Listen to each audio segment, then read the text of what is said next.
Alam mo, mukhang birhen ng misis ko. Paano ko magagawa sa sales lady yun? O sa kolehiyala? Sobra naman ang mga media. Pati ang mga anak ko, naapektuhan na. Paano ko magagawa ang lahat ng yun? Eh, araw-araw akong nagdadasal sa baklaran. Tinitira nila ako sapagkat oposisyon ako eh. Ang ibinulgar ko, yung huweteng operation nila. Sa baryo namin, sakla lang. Pero yun, pag may patay pa. Anya! Ernest, hi. Oh, I'm glad you're here. Naku, Gov. Ako ang inaatake pag may nababasa ko mga trial by publicity ninyo. It's so unfair, di ba? Talaga. Pero huwag kayong mag-alala. Kasama kayo sa dasal ko gabi-gabi. Tapos may regalo ako sa inyo. Ano ito? Manalang yan. Wow. 1948.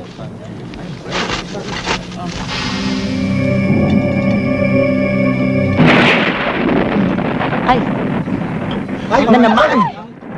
Friends, I'd like you to meet my new discovery. This is Rafael Brion, Ernest Javier. It is my pleasure meeting you. Ernest, magaling mag-painting si Rafael, baka magamit mo. Eva Freeman from the Philippine Daily News. Miss Eva, how do you do? Rafael. Gov! Gov Mika Arambulo, Governor Sanggalang. How do I introduce you ba? Basta, kalahati ng Marinduque sa pamilya nila. May hidden wealth pala sa Marinduque. Sinabi ko sa mga investigador na yan, wala akong kinalaman sa rape at massacre na yan. Kahit na anong klase pang investigasyon ang gawin nila, wala silang magagawa. Malinis ang record ko. Good. Dalawa lang ang kinatatakutan ko. Ang asawa ko at ang Diyos. Diba? Hi, Gov! I'm sorry. Anya! Hi, Ernest. Hi, Terry. Kumusta?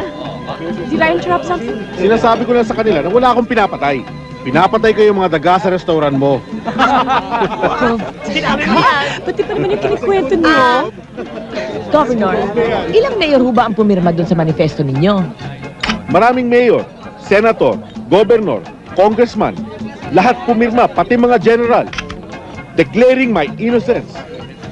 Media lang naman talagang kaaway ko eh. Gov naman. Gov! Kang maingay. Alam ko ninakaw niyo yung kotse ng bakla.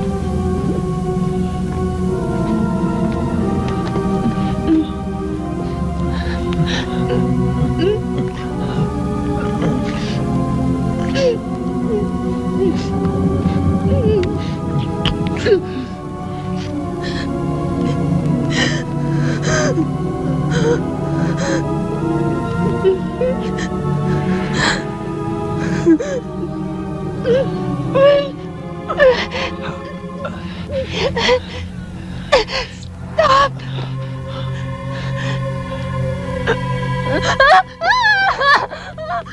Tay!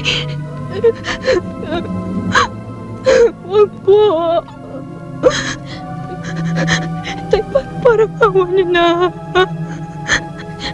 Tay, huwag po. Tay.